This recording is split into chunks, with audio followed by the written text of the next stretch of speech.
bienvenue sur Vie TV. Aujourd'hui, je vais répondre à une question que beaucoup de sœurs en Christ me posent. C'est beaucoup plus les sœurs. Je sais que les frères sont également concernés, donc je pense que ce qui va être dit aujourd'hui va également les intéresser. Alors la question souvent est de savoir ce qu'il faut faire quand on donne sa vie au Seigneur Jésus-Christ alors qu'on vit ou alors qu'on est fiancé avec une personne quelconque qui ne connaît pas le Seigneur. C'est-à-dire tu as accepté Jésus-Christ, mais malheureusement ton fiancé ou ton copain, ton compagnon ne connaît pas Dieu. Qu'est-ce qu'il faut faire? Est-ce qu'il faut se séparer? Est-ce qu'il faut l'abandonner? Qu'est-ce qu'il faut faire?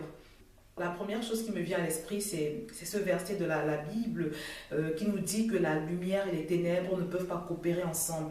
Donc de manière idéale, le mieux vraiment, c'est de mettre un terme à cette relation. Mais moi, je suis pour que, avant de mettre un terme à la relation, qu'on donne une chance à cette personne, à ce compagnon, à ce fiancé, de pouvoir se donner à Jésus. Donc, je pense que quand on se retrouve confronté à ce genre de situation, la première chose à faire, c'est vraiment d'entrer dans un temps de prière, de se donner un temps devant le Seigneur où on va se déverser sur lui, où on va lui expliquer la situation, où on va chercher sa face, où on va lui demander également de toucher le cœur de notre compagnon ou de notre fiancé, où on va vraiment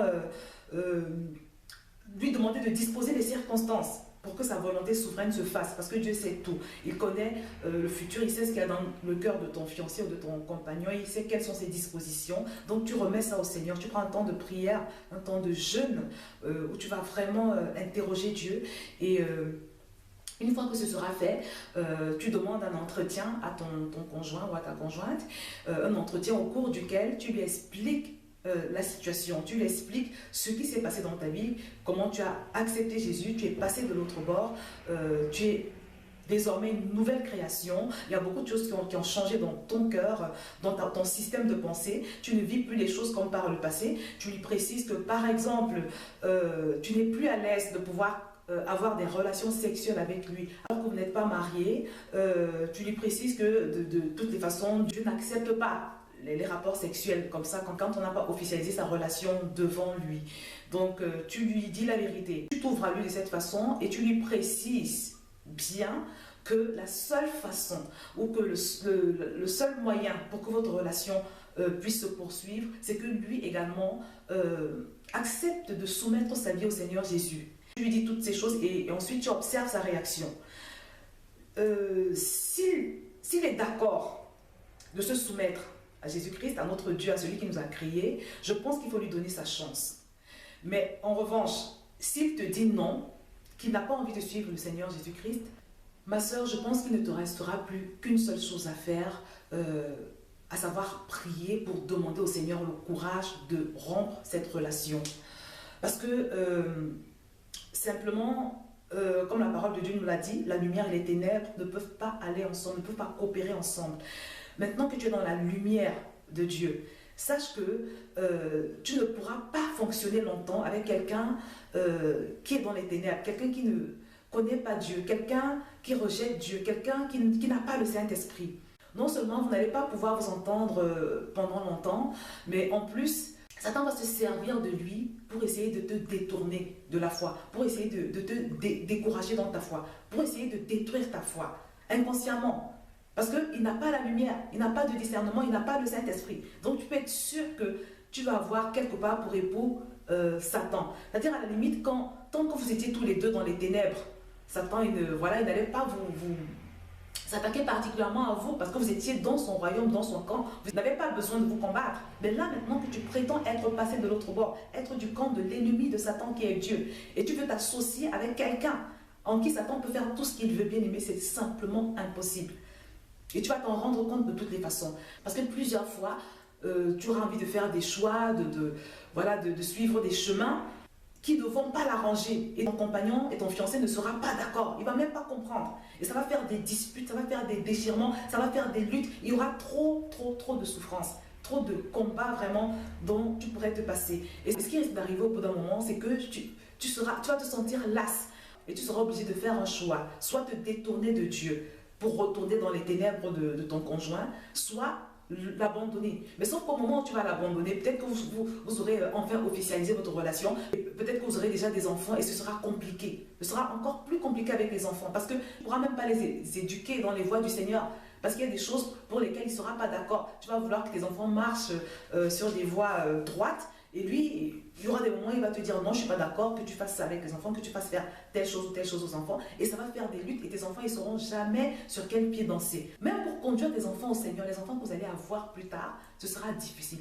Et tu vas beaucoup souffrir de cette frustration. Ce sera une lutte permanente. Je t'assure, être marié avec quelqu'un qui est encore dans le royaume des ténèbres, c'est comme si tu étais marié avec Satan en fait. Mais c'est une grosse porte que tu vas ouvrir à l'adversaire dans ta vie. Imagine, tu seras...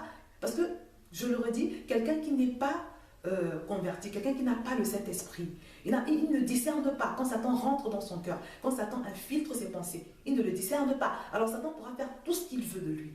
Satan pourra faire dans sa vie tout ce qu'il veut pour t'atteindre. Il aura beaucoup de possibilités de t'attaquer, d'agir dans ta vie en passant par ton conjoint. Ton conjoint, c'est la personne la plus proche de toi. C'est ton vis-à-vis. Donc vraiment, c'est une situation terrible, c'est une situation dangereuse, inconfortable, que je ne conseille à personne. Ta vie risque de se transformer en un enfer. Et c'est pour cela que j'insiste, il faut que ton conjoint accepte de se soumettre à Jésus. Et il faut que ce soit sincère. Parce qu'il y en a qui font semblant juste pour pouvoir mener votre relation jusqu'au mariage. Et c'est une fois marié que tu te rends compte qu'il avait fait semblant, qu'il n'était pas sincère. Donc vraiment, ma soeur, il faut prendre le temps d'observer, il faut prendre le temps de prier. Et moi, je te conseille, si jamais il est d'accord de se donner à Jésus, je vous conseille de vous faire suivre dans une église. Vous savez, l'église ne tue pas. Ça fait des années, ça fait plusieurs années que je fréquente des églises réveillées et je ne m'en porte que très bien. Quand tu fréquentes une église où le Saint-Esprit agit, c'est tout ce qui existe de meilleur. L'église ne tue pas. L'église ne tue pas. Mais il faut bien prier avant de choisir l'église où vous allez vous faire accompagner. C'est très important, j'insiste. Parce que comme je le dis toujours, quand un enfant naît, il a besoin qu'on l'accompagne dans les premiers jours. Quand tu viens de naître de nouveau, il faut qu'on t'accompagne, qu'on t'aide jusqu'à ce que tu atteignes un certain âge. Et il faut que tu te fasses suivre. Même si ce n'est pas forcément dans une église, il faut que tu te fasses suivre par des personnes de confiance. Donc c'est très important que ton fiancé ou ton conjoint, que vous puissiez vous faire suivre par une personne de confiance, par une personne spirituellement mature. Vous ne pouvez ne pas vous faire suivre. Sinon c'est un peu risqué, je trouve. Personnellement, je pense que l'église, c'est vraiment ce qui existe de meilleur. C'est le meilleur cadre. Il y a des gens qui sont catégoriques, qui pensent que quand on est fiancé à quelqu'un qui n'est pas croyant, ou bien quand on a une relation avec quelqu'un qui n'est pas croyant et qu'on se convertit, il faut mettre un terme à cette relation. Moi, je ne suis pas aussi catégorique, mon point de vue n'est pas aussi catégorique, parce que j'ai été un peu dans le cas. Quand je me suis rencontrée avec mon mari, on n'était pas du tout sauvés, on n'était pas du tout croyants. C'est après qu'on s'est converti. Quand on s'est converti, par la grâce de Dieu, on a pu fréquenter une église réveillée, on a pu être encadré par des personnes, par des hommes de Dieu, qui nous avaient dit dès le départ qu'ils n'étaient pas d'accord dès le départ que notre relation se poursuive. Je me rappelle que la personne qui nous suivait m'avait expliqué qu'il fallait qu'on soit sûr que la poursuite de notre relation était quelque chose qui correspondait à la volonté de Dieu. Donc ils ont pris le temps pendant des mois et des mois de chercher la face de Dieu. Et c'est au bout de environ 1 an que notre relation a été validée. Donc les gens ont cherché la face de Dieu. Mais moi, ce que j'ai apprécié, c'est qu'ils ne se sont pas montrés catégoriques, comme c'est le cas dans certaines autres situations, dans certaines situations similaires. Moi, je pense qu'il ne faut pas être catégorique, il faut toujours donner la chance à la personne qui n'est pas convertie de se convertir, de se donner à Dieu, parce que Jésus il est toujours prêt à accueillir les gens. Donc, par la grâce de Dieu, l'Église avait validé notre relation, on s'est mariés. Ça fait quoi? Ça fait 15 ans qu'on est mariés et mon mari est toujours dans le Seigneur. Il n'y a personne qui a lâché Dieu. Mon mari est aussi passionné de Dieu que moi. Donc par la grâce de Dieu, on tient.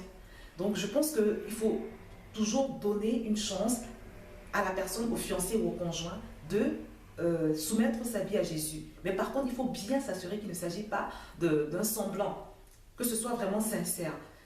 Pour toutes les personnes qui se retrouvent dans cette situation, il faut prier, il faut prendre le temps de prier. Et il faut sincèrement dire ce que tu as dans le cœur, expliquer ce que tu vis à ton fiancé, à ta fiancée, c'est très important. Et puis, sache que le Seigneur est au contrôle. Et si jamais il te dit non, et qu'il ne veut pas suivre le Seigneur Jésus, bénis Dieu, parce qu'il est honnête, il est sincère, et ça te permet de comprendre que vous n'avez plus rien à faire ensemble. Et ne te mets pas dans tous tes états, ma bien-aimée, parce que Dieu est le pourvoyeur par excellence. Si ton fiancé n'est pas d'accord de s'engager avec le Seigneur, ne réfléchis pas. Comme je l'ai dit, prie, demande la force et le courage d'arrêter cette relation, de rompre cette relation et continue avec ton Dieu. Dieu et toi, vous formez la majorité absolue. Je voudrais préciser que ce que je dis est valable pour les couples qui ne sont pas encore mariés, pour les personnes fiancées ou pour les personnes qui sont juste comme ça dans une relation. Mais en ce qui concerne les couples déjà mariés, la parole de Dieu nous dit que à partir du moment où ton conjoint est d'accord de continuer avec toi malgré ta foi, tu n'as pas à te séparer de lui. Parce que le mariage, c'est quelque chose de sacré pour le Seigneur. On ne se sépare pas comme ça. Donc si vous êtes déjà marié, il n'est pas question de se séparer. Sauf si, bien sûr, ton conjoint te fait du chantage ou voilà. Mais dans tous les cas, je pense qu'avec la prière, on finit toujours par s'en sortir, par trouver une solution, un juste milieu, un équilibre. Voilà donc pour toutes les personnes qui se posent la question de savoir quoi faire, qui sont dans cette situation. Je vais donc m'arrêter là, bien-aimé. Et je te dis à très bientôt sur VTV.